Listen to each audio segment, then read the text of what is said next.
to make you feel like a badass when you get into the game. So when you first load up, you'll see we've got back to the factions. So we've got the Coalition, respectively, on the west and the Allegiance on the east.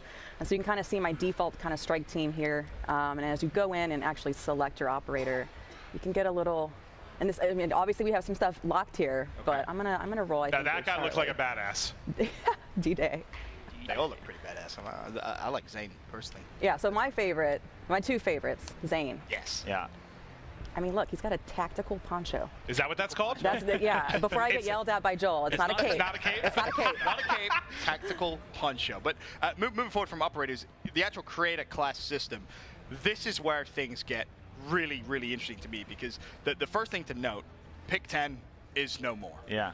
Yeah, we wanted to keep it simple, you know, and as Jeff said, we wanted to kind of move our complexity into gunsmith and keep the front, like, if you want to have a tactical, you always have a tactical, you always have a lethal, you're always ready for that. Yeah, we're just trying to pick where the complexity is, and so we're not asking too much of the player, and we want them to kind of really dig into the weapon and focus on that. So.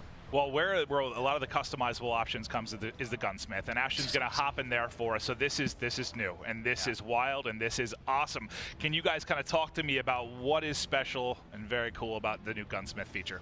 Well, I mean, early on, we really kind of decided that, or realized that your weapon is the main character in MP, and it's what you use to interact with our world, and so we kind of just put all our chips in on this system.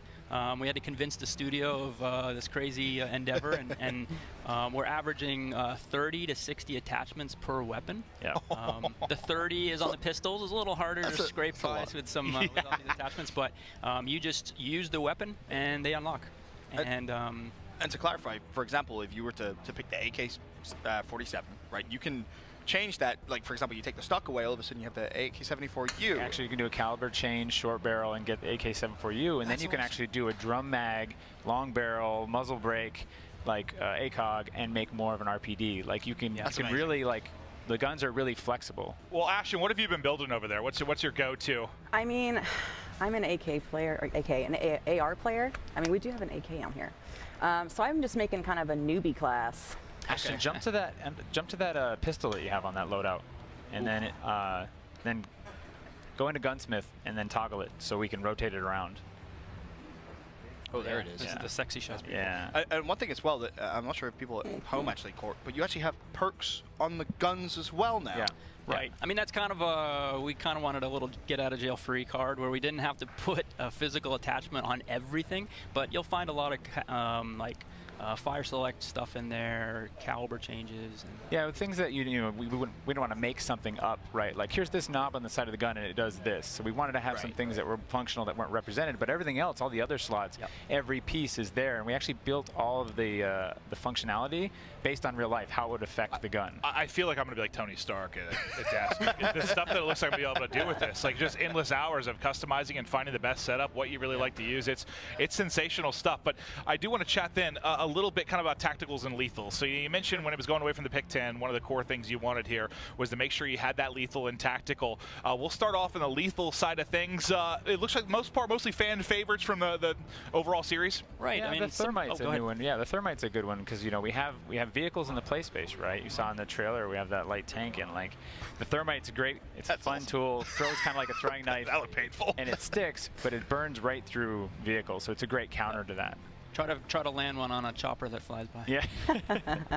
You said that with a smile, like you've done that. You can. Oh yeah. Oh, that's awesome. Yeah. Oh wow! And then moving forward towards tacticals, I know you have a fan favorite one here. It's what, the snapshot grenade. How do you even come up with this idea of a snapshot grenade? This was a funny story. There's actually my son got a toy. It was like a little disco ball with a stick and 2 blades, and it actually will sense the ground and not land, so it just kind of floats there. I actually the next morning ran and kind of snuck in and did a tactical door breaching. We'll talk about it. I threw it into Joel's office, freaked him out, and said, "Hey, let's do this." And so it actually goes in, it flies up, and kind of takes a snapshot of the room and does thermal imaging. Yeah. And this is kind of an evolution of the concussion grenade giving you those hit markers. Yeah. So it just gives you that quick read. That's awesome. That is awesome. And then what do we have as well? Let's talk about the perks. So perks are obviously back in the game. You talked about perks on weapons. This will be more of your standard perks. And double time, one of the new ones, because there's some changes right to the sprint options within Modern Warfare, correct? Yeah. So what double time does, there is a big change. Double time, early on we were like, do we do unlimited sprint? Do we do sprint with a cooldown? And in the end, we ended up with unlimited sprint. Feels good. It's user friendly. But we still wanted that kind of like tactical boost, that way to get from one piece of cover to another really, really fast. And so we added a thing called tactical sprint. Okay. And if you're moving forward and you click the stick twice, your gun actually comes up to signify that you're not engaging in combat. You're just sprinting. It allows you to move really fast for a short amount of time. And then it's a risk reward, right? It's actually the oh shit button. Yeah. Gotta go fast. Yes, Just run away. But kind of moving forward from perks, the thing that excites me the most, kill streaks. Yes. They have returned for Modern Warfare, and there's a whole different host of them here, and some of them very, very exciting. Of course, the Juggernaut we saw in the trailer. Yes. That is badass. And I think you guys in rehearsal were telling me that there's like music that plays as well when you're in the Juggernaut suit? Yeah, so when you get the Juggernaut suit, you hear metal music in your ears. That's just cool. And it's just like, That's just cool. such a fun kill streak. It's just your moment to just be like, F you, everybody. Yeah. Well, that's part of why I love that kill streaks were back. Like, when I get on COD, I want to go in, I want to dominate. It's about me dropping stats, dropping numbers, earning streaks, and this is one that'll be fun. There's actually a funny thing. This actually plays in 3D space, so it'll sound like somebody's listening to like music out of headphones. Yeah. So you actually be able to hear like the music coming out. That's so cool. I love that. And then the other one as well that we wanted to touch on was, we saw it again in the trailer, is like the tank. Yeah, the light tank, the IAV.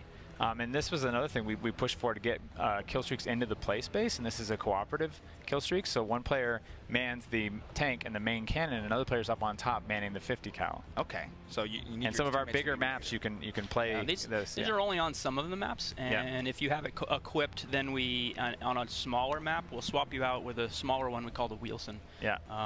That one's really scary. I like the big one the best. Yeah. In the trailer, that did some serious work. You like to go big, Ben? Absolutely, of course, man. You know that. Oh, I'm going to dominate on this game.